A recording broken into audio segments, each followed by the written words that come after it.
au nom de tous les habitants des Hautes-Rivières, je tiens à vous faire part de la joie et de la fierté que nous éprouvons à vous accueillir sur la rive séculaire de notre cher Semois, à l'occasion de l'ouverture de cette deuxième édition de la fête du Parc naturel régional des Ardennes.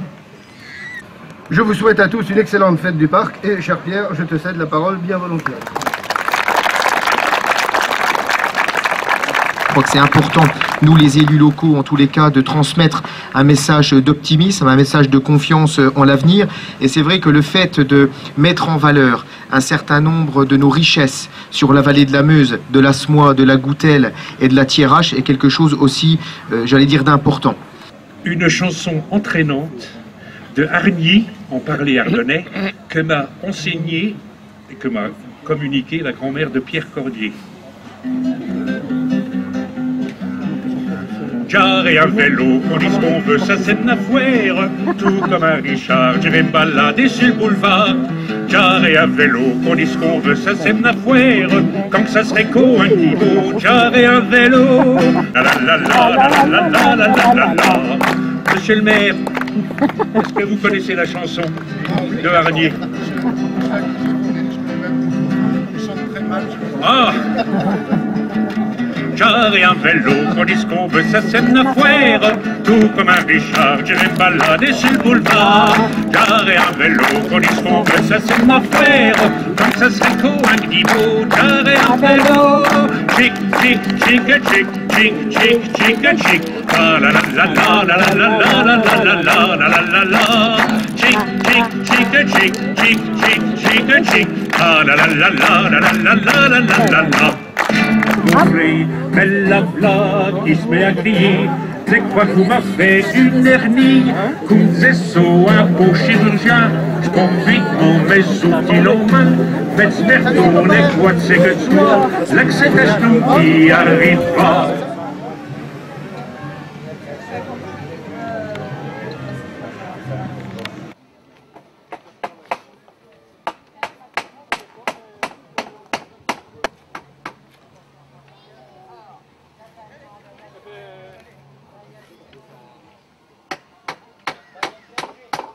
Puis alors, vos ardoises, elles ne sont pas clouées, elles sont non, maintenues avec de la terre glaise. Ça suffit. Ça suffit.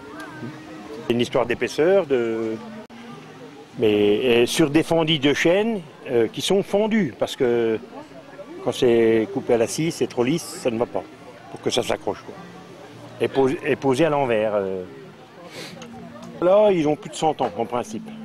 Et les ardoises qu'on a récupérées, ils ont plus de 100 ans, c'est pour ça qu'elles sont quand même pas mal usées. C'est pas de l'argile, c'est de la terre glaise. Eh bien si, quand il y a une grosse épaisseur d'argile, ça isole. C'est frais, on va dire l'été, et puis c'est chaud l'hiver.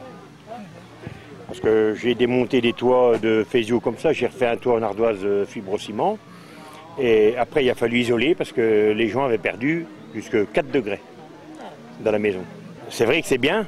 Bon, ils appelaient ça la toiture du pauvre parce que c'est les déchets d'ardoisière. Mais en fin de compte, le résultat est quand même assez intéressant. Bon, le problème de maintenant, c'est qu'on ne peut plus faire ça parce que c'est trop cher. La main-d'œuvre est devenue trop chère. Alors que c'était le toit du pauvre. Oui, maintenant, et maintenant c'est le toit du riche, voilà.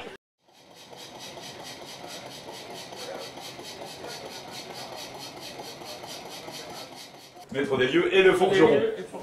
Voilà, donc là c'est un pain de Damas, hein, comme on va appeler ça, donc c'est les aciers damassés, des aciers repliés sur eux-mêmes. Là on a révélé à l'acide, donc c'est deux compositions chimiques différentes. Hein. Il y en a un qui est carbone tout seul, l'autre qui est carbone et nickel. Donc là on l'a attaqué à l'acide pour que vous voyez, sinon on voit rien. Donc ils sont forgés les uns sur les autres, donc soudés à la forge. Ensuite on les coupe, on va vous le montrer là sur des photos.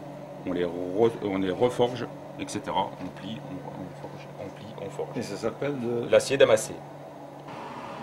Dans le premier cas, on va mettre un acier par exemple qui va se plier facilement et qui va avoir une dureté, un autre acier qui va avoir une dureté importante. Donc comme ça il va se plier et en même temps il va couper. Les chasseurs par exemple, ils cherchent des couteaux généralement comme ça, avec un acier à outils, genre un 6 de carbone comme je vous disais tout à l'heure, pour que la coupe dure longtemps. Eux c'est ça qu'ils cherchent. Hein. Découper un sanglier, puis qu'au bout du sanglier, le couteau il continue de couper. Qu'il ne rafute pas 50 fois en coupant la bête, quoi. Oui, oui. On va refaire cette forme-là, mais dans un pain d'acier damassé que j'ai fait ce matin. J'ai tiré des plaquettes. J'ai tiré des plaquettes d'acier différents, parce que le principe du damas, c'est deux aciers différents, de compositions différentes. Donc là, on a un 55 NCDV 7 qui lui contient du nickel. Celui-ci contient du carbone. Contient du carbone. Oui, pour faire le damas, la température de forgeage est importante parce qu'on peut décoller les couches si c'est pas à bonne température. On ne soude pas par la forge. Donc il faut souder par la forge et pour souder par la forge, il faut être à bonne température. Alors bon, il y a l'art du forgeron. Quelquefois, on ajoute des fondants, on appelle ça, comme du borax ou les anciens utilisaient du sable, du silicium. Et ça fait chuter le point de fusion de l'acier. Donc ça liquéfie plus vite et ça permet de le souder plus facilement. Parce que c'est pas si facile que ça de souder à la forge. On soude les deux mêmes aciers, ça va encore, mais deux aciers différents, il faut faire attention à ça. Là, je suis parti de 6 plaquettes, donc 3 nickel, 3 carbone. 6 plaquettes, j'ai fait une première soudure, 6, 24, 48, 96 et 192. Donc là, j'ai fait mes 6 soudures. Au-delà de 400 couches, le dessin commence à disparaître. Donc là, j'ai fait mon pain, le voilà, il est prêt. On peut voir les... Ouais, il faut avoir l'œil. Il faut avoir l'œil, mais on peut voir les couches qui sont dans ce sens-ci. Cette partie-là, c'est ce qu'on appelle le traînard. Je vais faire un repère dessus pour savoir dans quel sens sont mes couches de métal. Donc là, on va mettre au feu, puis on va faire le couteau.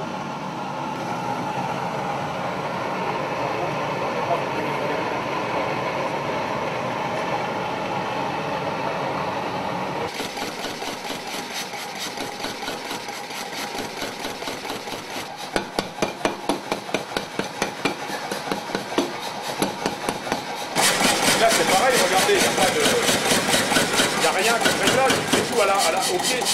Il règle la force de la freine avec le pied à la pédale. Il n'y a pas de côte, il n'y a pas de butée, il n'y a rien. C'est à l'œil.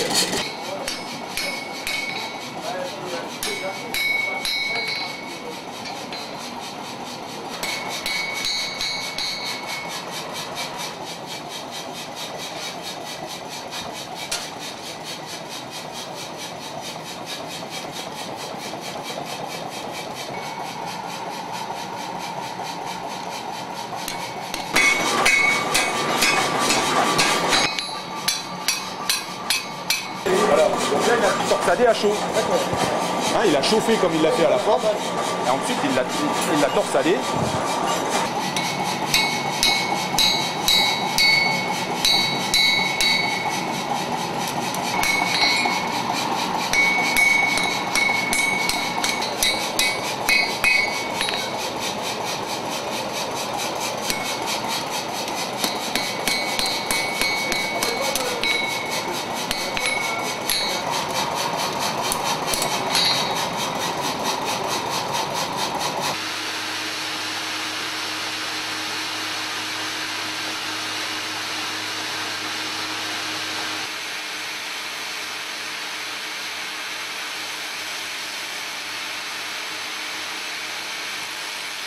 Le couteau, je vais le finir, je vais le polir.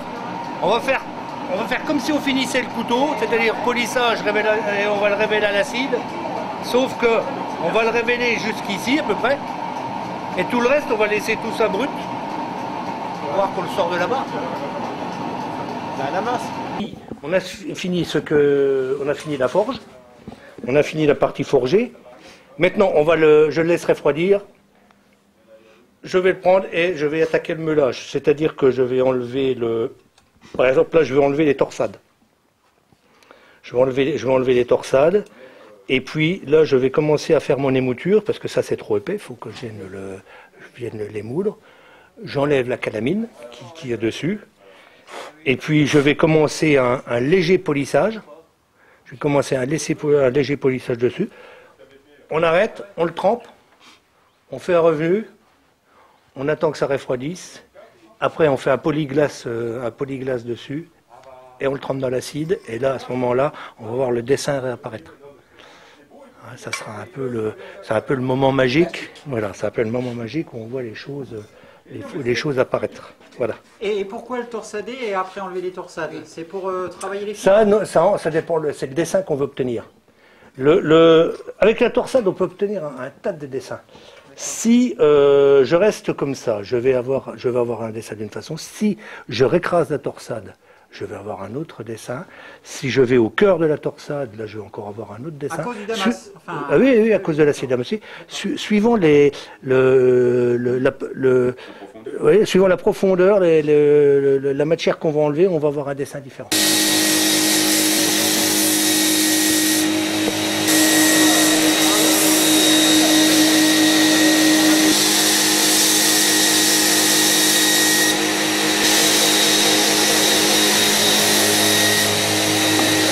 Alors pour la trempe, on monte la pièce en température de trempe ou température d'osténétisation. Donc on la monte à haute température et on refroidit très rapidement. Tout ça pour conférer à la pièce des caractéristiques mécaniques, comme la coupe par exemple. Il y a un bémol à ça, c'est qu'on fragilise la pièce. Donc c'est pour ça qu'on fait un revenu tout de suite après la trempe, afin de redonner des caractéristiques mécaniques comme la résilience et choses comme ça au couteau. Donc il va être à peu près à la même dureté, mais il ne sera pas cassant. Voilà, c'est essentiel. Oui, donc c'est-à-dire qu'on monte en température de cinétisation, on trempe violemment à l'eau, quand c'est un couteau par exemple, et ensuite on remonte à une température, donc on définit au préalable, ça serait dans les 250 degrés à peu près, on maintient et on refroidit lentement. On peut laisser la pièce dans le four, on peut la sortir, là il n'y a plus besoin de refroidir la pièce rapidement. Il faut juste la remonter pour détendre. Donc là, c'est plus une transformation qu'on fait, c'est une réorganisation de structure, quoi. On l'a ramené à la couleur jaune paille.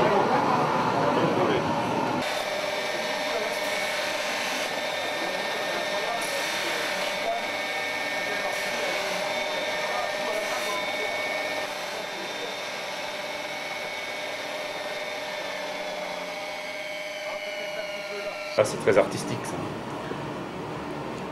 On le fait à la demande, mais du bois, généralement, on prend le... Bon, enfin, il y a tout un tas de styles de bois, mais les fruitiers, c'est bon. Ah oui, ça résiste bien, ouais. C'est après que ça va être sympa, ouais. Donc, ce qui est bien, c'est pas l'oublier, partir au casse-croûte et puis revenir, hein. L'oxyde de fer. C'est de l'oxyde de fer. Ah oui, là, ça y est, là. Bon, voilà. On le laisse. C'est net.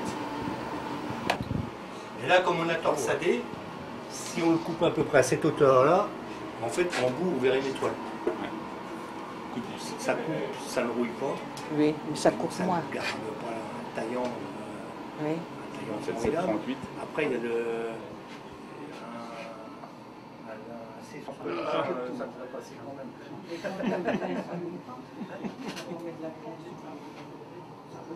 À la graisse, non.